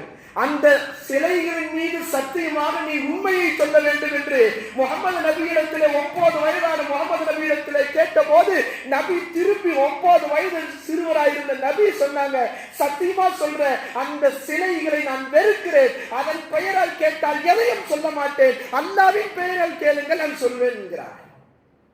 9 வயதுல இருக்கும் போதே நபிக்கு சிலை வணக்கத்துல உடன்பாடு இல்லைன்றது இங்க தெரியுது. ஆச்சரியப்பட்டு போனார். என்னடா மக்காவாசிகள் எல்லாம் அதைத்தான் வணங்குறாங்க, இவன் அது மேல நான் கோவப்படுவேன், அல்லாஹ் வச்சு கேளுங்க அப்படின்னு அவர் கேட்கிறார். நிறைய விஷயங்களை கேட்கிறார். உங்களுடைய உறக்கத்தை பற்றி கேட்கிறார், அவருடைய உடல் அமைப்பை பற்றி கேட்கிறார், அவருடைய வாழ்க்கையை பற்றி கேட்கிறார். எல்லாம் ஒத்து போகிறது நபியினுடைய அடையாளங்கள். கடைசியாக முதுகை திருப்பி பார்க்கிறார், நபித்துவ முத்திரையும் இருக்கிறது. ஆச்சரியப்பட்டு சொன்னார் அபூ தாலிபிடத்திலே, இவர்தான் கடைசி நபி, இவரை நீங்கள் பாதுகாத்துக் கொள்ளுங்கள், உடனடியாக உங்கள் ஊருக்கு நீங்கள் அழைத்து சென்று விடுங்கள். யூதர்களும் கிறிஸ்துவர்களும் இதை அறிந்து கொண்டால் உங்கள் பிள்ளையை கொன்று விடுவார்கள். ஏனென்றால் கடைசி நபி மக்காவிலே இஸ்மாயில் அலைஹிஸ்ஸலாத்தின் வம்சாவளியில் தான் வருவார்கள், பனு இஸ்ரேல்களிலே வர மாட்டார்கள். அதன் பொறாமையினால் இந்த பிள்ளையை கொல்வதற்கு வாய்ப்பு இருக்கிறது என்று சொல்லி அவர்களை அனுப்புகிறார்கள். அல்லாஹ் தஆலா அபூ தாலிபுக்கு ஒவ்வொரு நாளும் நபியின் பரக்கத்தை அல்லாஹ் உணர்த்துகிறான். ஒரு நாள் மக்கமா நகரிலே கடுமையான பஞ்சம், மழை இல்லை, மிக கடுமையான வெயில், மழையே இல்லை, விளைச்சல் இல்லை. மக்கள் எல்லாம் நேரம் அபூ தாலிப்ட வர்றாங்க. ஏன்னா இஸ்மாயில் அலைஹிஸ்ஸலாத்தின் வம்சாவளி. இவங்க அல்லாட்ட கையெந்தெல்லாம் மழை பொழியப்படும் ஒரு பெரியவங்க சொல்றாங்க.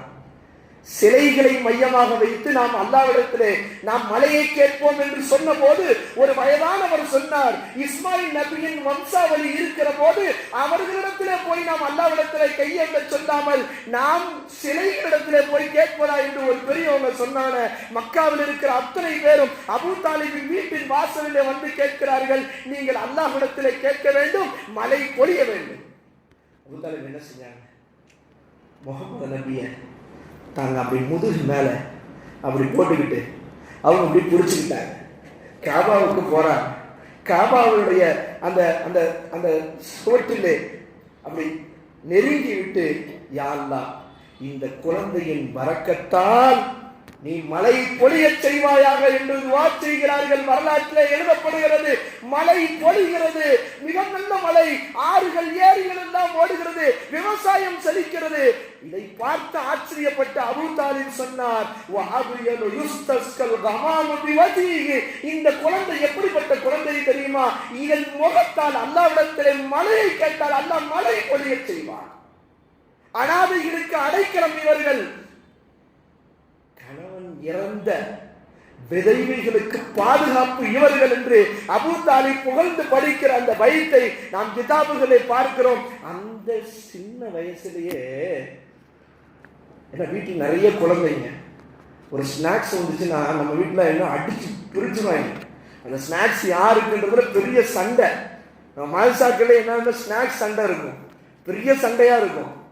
ஆனால் நபி எவ்வளவு நாகரிகமா இருந்தாங்கண்டா, வீட்டில் ஒரு உணவு வந்தா அதுல போட்டிக்கே போக மாட்டாங்களாம். சின்ன வயசுலயே அதுல போய் முந்திக்கிட்டு எனக்கு கூடுறா அப்படின்லாம் இருக்க மாட்டாங்க. டீசெண்டா விலகி நிற்பாங்க. அவங்க சாப்பிட்டு போறாங்க. தூரத்துல இருந்து அபூ தாலிப் பார்த்து விட்டு, இவர் இப்படி இருக்கிறார் என்று தான் போய் இவருக்கு ஒரு பங்கை நீங்களே ஒதுக்க வேண்டும் என்று நபி அவங்க சொல்லுவாங்களாம். அப்படிப்பட்ட ஒரு வளர்ப்பு.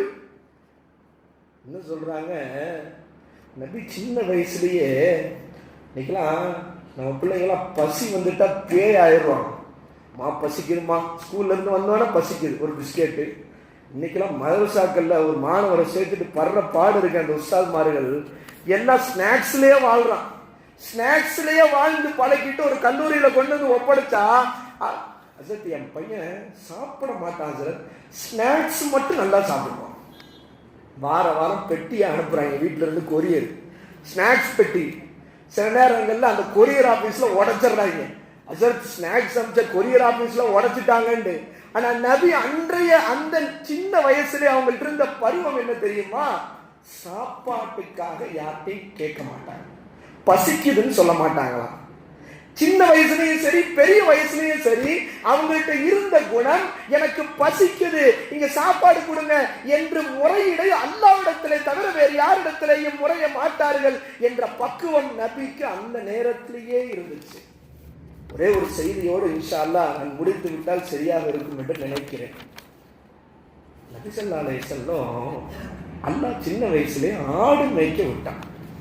என்ன செஞ்சா? எல்லா நபிமார்களும் ஆடு மேய்த்தார்கள். எல்லா நபிமார்களும் ஆடு மேய்த்தார்கள். நபி சொன்னாங்க, நானும் ஆடு மேய்த்தேன், நானும் ஆடு மேய்த்தேன் சில கூலிக்காக. ஏன் அல்லாஹ் நபியை ஆடு மேய்க்க விட்டான்? நம்ம பிள்ளைங்களை சொகுசா வளர்த்துறாங்க.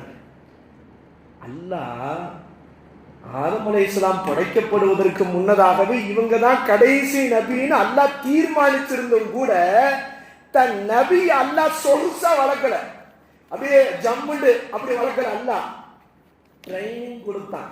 என்ன ட்ரைனிங்கு? ஆடுகளை மேய்க்கிற குச்சியை அல்லாஹ் கையில கொடுத்தான். ஆடு மேய்க்கிறது அவ்வளவு ஈஸி இல்லைங்க. ஒரு ஆடு அப்படி போகும், ஒரு ஆடு இப்படி போகும், ஒரு ஆடு இப்படி போகும். கோவப்பற்றக்கூடாது, டென்ஷன் ஆயிடக்கூடாது. டக்குன்னு ஒரு ஆடு உடம்பு சரியில்லாம போனா அதை பராமரிக்கணும், ஆடை அரவணைக்கணும். அல்லாஹ் இந்த உம்மத்தை இவர் பராமரிக்கிற ஒரு உயர்ந்த நபியாக, பொறுமையின் சிகரமாக, நற்குணத்தின் நாயராக வர வேண்டும் என்பதற்காக அல்லாஹ் பக்குவப்படுத்துவதற்கு அல்லாஹ் நபியை ஆடு மேய்க்க வைத்தான் என்று வரலாற்றில் எழுதுறாங்க. நபி அல்லாஹ் ஆடு மேய். இன்னைக்கு நம்ம பிள்ளைகளை பார்க்கணும், என் பிள்ளை அசரத்து கஷ்டமே படக்கூடாது, நான் பட்ட கஷ்டத்தை என் பிள்ளை படக்கூடாது. ஏன் படக்கூடாது? படணும். நான் சின்ன வயசுல சின்ன வரலாறு பேசுவோம், நான் இப்படி சின்ன வயசுல இப்படி கஷ்டப்பட்டேன், அப்படி கஷ்டப்பட்டேன், என் புள்ள கஷ்டப்படக்கூடாது. இது என்ன தேரி? ஏன் கஷ்டப்படக்கூடாது? காசின் அருமை ஏன் புரியாமல் நாம் வளர்த்துகிறோம். நபியின் வாழ்க்கையிலே பாருங்கள், அல்லாஹ் நினைத்தால் நபிக்கு உஹது மலையை தங்கமாக ஆக்குகிறேன் என்று சொன்ன போது நபி சொன்னாங்க, எனக்கு உஹது மலை தங்கமாக வேண்டாம், நான் ஒரு நாள் பசித்திருப்பேன், நான் ஒரு நாள் வயிறு நிரம்புவேன். ஒரு நாள் பசிச்சிருந்தா பசிக்கிட்டாங்க அல்லாட்ட முறையிடுவேன், அல்லாஹ் எனக்கு உணவு கொடுத்த அல்ஹம்துலில்லாஹ் சொல்வேன், அல்லாஹ் எனக்கு வயிறு நிரம்பு வச்சா, இன்னைக்கு எனக்கு பசி இல்லாம வயிறு நிரம்பு வைத்தானே அல்ஹம்துலில்லாஹ் என்று சொல்வேன். காரணம், இந்த நிலை ஏன் வந்தது தெரியுமா? கஷ்டம் என்றால் என்ன, துன்பம் என்றால் என்ன, துயரம் என்றால் என்ன? குழந்தை பருவத்திலே அல்லாஹ் நபியை வாட்டி வதக்கி எடுத்தான். ஆடு மேய்க்க வச்சு நபிக்கு அல்லாஹ் சைபு. இன்னைக்கு நம்ம பிள்ளைக்கு என்ன செய்யறோம்? என் பிள்ளை இந்த ஆண்ட்ராய்டு மொபைல் கேட்குது, தவறு மட்டும் செஞ்சிடாதீங்க, பின்னாடி கஷ்டப்படுவீங்க. என்னுடைய கல்லூரியில் ஒரு மாணவர் ஒரு வாரத்துக்கு முன்னாடி சேர்த்தாங்க, 2 மாசம் லேட்டா வந்து சேர்றாரு. அந்த மாணவரோட அம்மா உஸ்தாது, அவங்க அத்தா ஒரு தப்லீக் மாதிரி சாத்தி போல இருக்கு. அத்தா வரல, அம்மா கூட்டிட்டு வந்தாங்க, பக்குவமா கூப்பிட்டு வந்தாங்க, சாந்தங்களின் மறு உருவம் மாதிரி இருந்தாங்க அந்த தாய். என் பிள்ளைய சேர்த்துக்கோங்க, நம்ம அட்மிஷன்லாம் முடிஞ்சு 1.5 மாதம் ஆச்சுமா, சேர்த்துக்கோங்க. சரி, நம்ம தான் இறக்கப்படுவோமாச்சே, ஒரு பையனுக்கு வாழ்க்கையை கொடுப்போம் அப்படின்ட்டு சேர்த்தோம். வந்த 2வது நாள் வாலிபால் விளையாண்டுருக்கோம். திடீர்னு நொண்டி வந்தான். என்னடா நொண்டி வர்றான், பதறி போச்சு. நேராக வண்டி எடுத்துக்கிட்டு போய் ஃபர்ஸ்ட் எய்டு பண்ணி ஹாஸ்பிட்டலில் போய் ஊசியை போட்டு கூட்டு வந்து அடுத்த நாள் ஆர்த்தவ போட்டு ரத்த கட்டுன்ட்டாங்க. 1 வாரம் மேலேயே படுத்திருந்தான். 1 வாரத்துக்கு பிறகுதான் தெரியுது, வரலாற்று பின்னணி ஏற்கனவே 4 மதரசால பயங்கரமா இருந்திருக்கு. ஸ்கூல்ல டிசி கொடுத்து அடிச்சு அமைச்சிருக்காங்க. கையில பார்த்தா அசரத் இங்க பாருங்கன்றா, ஒரே வெட்டா இருக்கு. எனக்கு பயந்துருச்சு, என்னடா வெட்டா இருக்கு? சொல்றான், சார் எல்லாம் இருக்க முடியாது சார், என்ன விட்டுங்க. என்னடா விட்டுங்கன்ற, சேருங்கன்றீங்க, ஒன்றும் புரியலையே. எப்படி இருக்காங்க பாவம் பெற்றோர்கள், எப்படியா பிள்ளை நேர்வழிக்கு. உமாக்கு போன் பண்றேன், அம்மா என்னம்மா என்ன கையில பிளேடோட சுத்துறான், ஏதாவது பண்ணிட்டானா நமக்கு பிரச்சனை ஆகி போயிடும் மதரசாவுக்கு. என்னம்மா அசரத், எப்படியாவது வச்சுக்கோங்க அசரத், எப்படியாவது உங்களுக்கு கோவடி புண்ணிய அசரத்துன்றான். சரின்ட்டு வர சொல்லி அவங்க அக்கா மச்சான் சொன்னா ஒரே பேச்சு. அவங்க என்ன சொல்றாங்க, எழுதி கொடுத்துட்றேன், இவன் எங்கேயும் போகணும், நாங்கள் எங்கள் வீட்டுக்கு போறோன்றாங்க. பஞ்சாயத்து நடக்குது நேற்று நைட்டு. எனக்கு பயானுக்கு நாளைக்கு போற டென்ஷன் வேற, இதுல இவங்க வேற டென்ஷனு. அவங்க என்ன சொல்றாங்க, எழுதி கொடுத்தா எங்கேயோ போகட்டும், எங்க போனாலும் எனக்கு தேவையில்லை, நாங்க போறோம், போதும். இவன் வாழ்க்கையில போராடினது, அவன் கல்லு மாதிரி இருக்கான். எல்லாத்தையும் கொடுத்துருக்காங்க, போன் கொடுத்துருக்காங்க, லேப்டாப் கொடுத்துருக்காங்க, கார் கொடுத்துருக்காங்க, எல்லாம் கொடுத்துருக்காங்க. எதுவும் கொடுத்தும் அவனுடைய மகத்துவம் தெரியவில்லை, கஷ்டமா என்னன்னு தெரியல, 1 ரூபாய் காசுடைய மதிப்பு தெரியவில்லை. இன்றைக்கு நம் பிள்ளைகள் நடுத்தருவிலே இருக்கிறார்கள், போதைக்கு அடிமையாகி கொண்டிருக்கிறார்கள். காதல் என்கிற பெயரிலே மதம் மாறி, இனம் மாறி பிள்ளைகளை பெற்றோர்களை நடுத்தரவிலே விட்டு செல்கிறார்கள். இதற்கு காரணம் என்ன தெரியுமா? நம் பிள்ளைக்கு கஷ்டம்னா என்னன்னு தெரியவில்லை.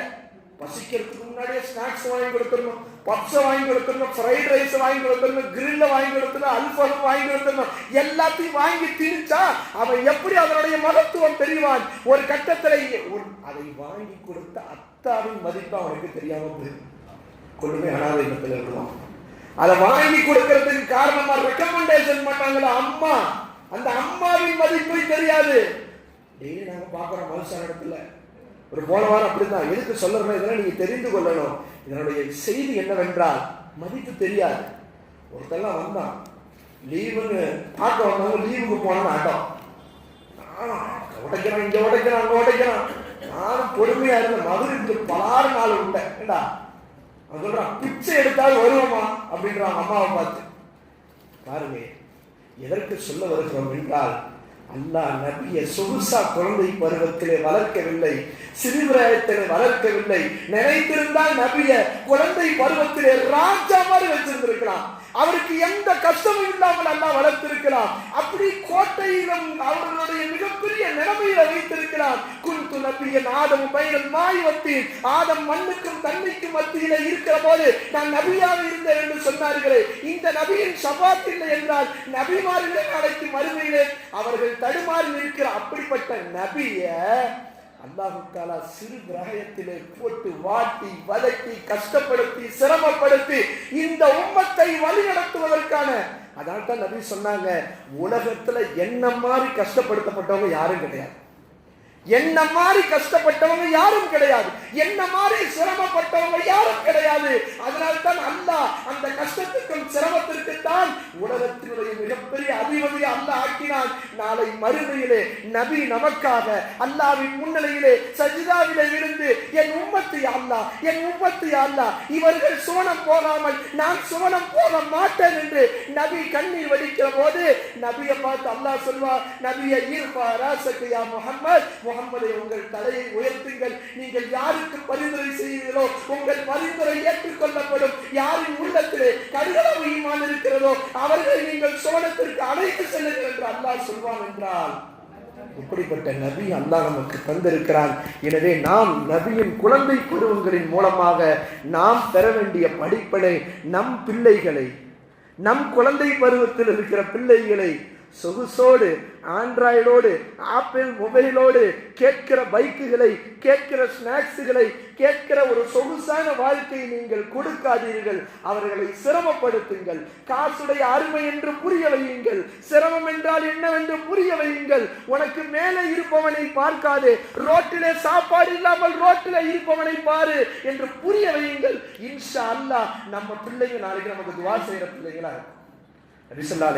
சொன்னார்கள், இதா மாத்தல் இன்சான் அமலகு, ஒருவன் மரணித்து விட்டால் அவனுக்கு எல்லாம் துண்டிக்கப்பட்டுவிடும். அவன் கார் கபருக்கு வராது, அவன் பேங்க் பேலன்ஸ் கபருக்கு வராது, அவன் ஆசை ஆசாக கட்டி வைத்த வீடோ, அது பாத்ரூம், பாத்ரூம் போனாலும் பயங்கரமா இருக்கு, அந்த பாத்ரூம்குள்ள கதவு திறக்கிற என்ன ஃபெசிலிட்டின்னு தெரியல, எதுவும் கபருக்கு வராது.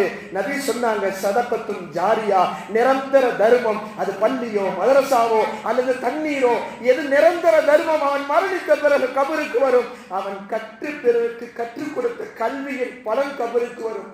மூன்றாவது சொன்னாங்க, வலதும் சாலிஹும் யதுஉலஹு, ஒரு சாலிஹான குழந்தை கையேந்தி அல்லாஹ்விடத்திலே, என் வாப்பா, என் அம்மா, என் பாட்டனார், என் பாட்டி என்று கையேந்தி அவர் செய்கிற ஒரு துஆ உன் கபரிலே உன் வாழ்க்கையை மாற்றும், மறுமையை தீர்மானிக்கும் என்று நபி சொன்னாங்க.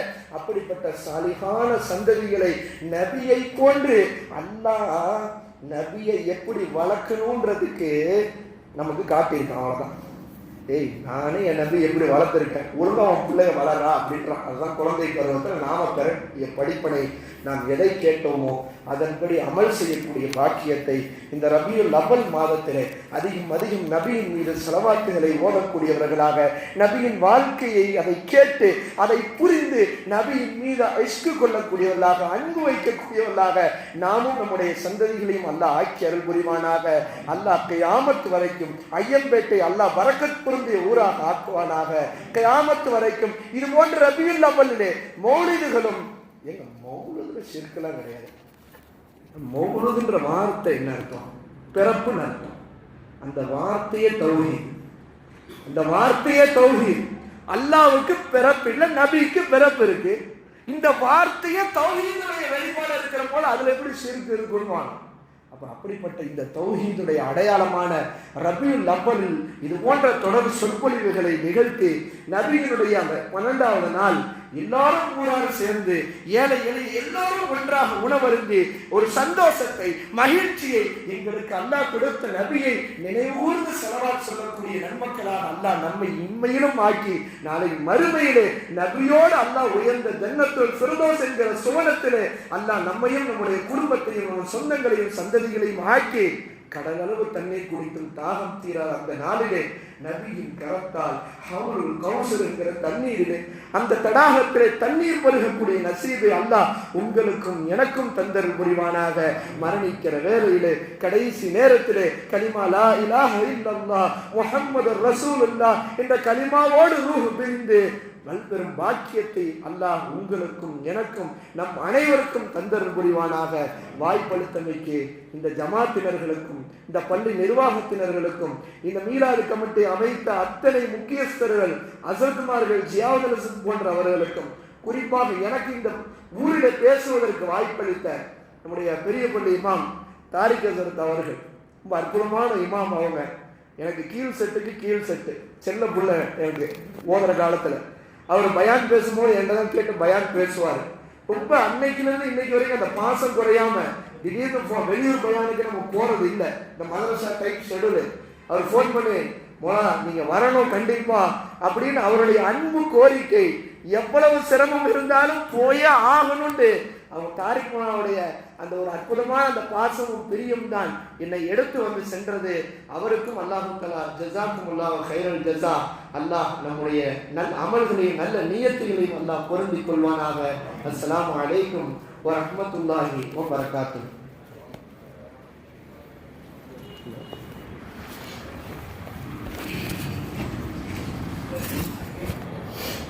الحمد لله رب العالمين. اللهم صل على سيدنا ونبينا مولانا محمد وعلى آل سيدنا محمد وبارك وسلم عليه. ربنا ظلمنا أنفسنا وإن لم تغفر لنا وترحمنا لنكونن من الخاسرين. يا الله நாங்கள் தெரிந்தும் தெரியாமலும் அறிந்தும் அறியாமலும் வெளிப்படையாக ரகசியமாக தனியாக கூட்டாக செய்த அனைத்து சிறிய பெரிய பாவங்களை மன்னித்திட ரஹ்மானே. யா அல்லாஹ் எங்களுடைய பெற்றோர்கள் உற்றார் உறவினர்கள் சகோதர முஸ்லிமான ஆண் பெண் அனைவர்களுடைய பாவங்களை மன்னித்திட ரஹ்மானே. யா அல்லாஹ் எங்களை நோயிலே முடக்கி விடாதே ரஹ்மானே. யா அல்லாஹ் எங்களுக்கு பலா முசீபத்துகளை தந்து விடாதே ரஹ்மானே. யா அல்லாஹ் வட்டியிலே எங்களை சீரழித்து விடாதே ரஹ்மானே. யா அல்லாஹ் உன்னுடைய மேலான கருணையால் எங்கள் ஊருக்கு நீ பரக்கத் செய்திட ரஹ்மானே. யா அல்லாஹ் உன்னுடைய நபியின் கருணை பார்வை எங்கள் ஊர் மக்களுக்கு செலுத்திட ரஹ்மானே. யா அல்லாஹ் கியாமத் வரைக்கும் அஹ்லு சுன்னத் வல் ஜமாஅத்ல இருக்கக்கூடியவர்களாக ஆக்கிட ரஹ்மானே. யா அல்லாஹ் எங்கள் ஊரில் இருக்கிற பெண்களை ஹிஜாபை பேண வைத்திட ரஹ்மானே. ஒழுக்க நெறியோடு வாழ வைத்திட ரஹ்மானே. சுன்னத்தை ஹயாத்தாக்கக்கூடிய ஊராக ஆக்கிட ரஹ்மானே. ஏழை எளிகள் மக்கள் இல்லாத ஜகாத்துகள் முறையாக நிறைவேற்றப்படுகிற ஊராக ஆக்கிட ரஹ்மானே. வாழ்க்கையிலே ஒரு முறையாவது ஹஜ் உம்ரா செய்யக்கூடிய பாக்கியத்தை தந்திட ரஹ்மானே. யா அல்லாஹ் நாங்கள் ஏழைகள் ரஹ்மானே. யா அல்லாஹ் நீ எங்களை அழைக்காவிட்டால் எங்களால் ஹஜ்ஜுக்கு வர முடியாது ரஹ்மானே. ஹஜ் செய்யும் நசீபை தந்திட ரஹ்மானே. நபியை ஜியாரத் செய்யக்கூடிய நசீபை தந்திட ரஹ்மானே. அஸ்ஸலாத்து வஸ்ஸலாமு அலைக்க யா ரசூலல்லாஹ் என்ற சலாம் சொல்லக்கூடிய நசீபை தந்திட ரஹ்மானே. யாரெல்லாம் இந்த மீலாதிலே யா அல்லாஹ் உறுப்பினர்களாக இருக்கிறார்களோ பங்களிப்பு செய்கிறார்களோ அவருடைய வாழ்க்கையில பரக்கத் செய்திட ரஹ்மானே. அவருடைய இம்மை மறுமை வாழ்க்கையில பரக்கத் செய்திட ரஹ்மானே. மரணித்த எங்களுடைய முன்னோர்களுடைய கபரை சுவன பூஞ்சலையாக ஆக்கிட ரஹ்மானே. யா அல்லாஹ் எங்கள் பிள்ளைகளை சாலிஹான பிள்ளைகளாக ஆக்கிட ரஹ்மானே. நாங்கள் மௌத்தான பிறகும் யா அல்லாஹ் எங்கள் சந்தூக்கை தூக்குகிற போது லா இலாஹ இல்லல்லாஹ் என்ற பிள்ளைகள் எங்களுக்கு கலிமா சொல்லி துஆ செய்ய வேண்டும் ரஹ்மானே. அப்படிப்பட்ட சாலிஹான சந்ததியை எங்கள் ஊர் மக்களுக்கு தந்திட ரஹ்மானே. இந்த துஆவை நபி ஸல்லல்லாஹு அலைஹி வஸல்லம் பொருட்டால் நல்லடியார்கள் சுஹதாக்கள் சாலிஹீன்கள் வலிமார்களுடைய பொருட்டால் ஏற்றுக்கொள் ரஹ்மானே. யா ரப்பி பில் முஸ்தஃபா பல்லில் மகாசிதனா واسمح لنا ما مضى يا واسع الكرم. ربنا آتنا في الدنيا حسنة وفي الآخرة حسنة وقنا عذاب النار. صلى الله تعالى على خير خلقه سيدنا محمد وآله وأصحابه أجمعين. سبحان ربك رب العزة عما يصفون وسلام على المرسلين والحمد لله رب العالمين. صلى الله على محمد صلى الله عليه وسلم. صلى الله على محمد صلى الله عليه وسلم. صلى الله على محمد يا رب صل عليه وسلم.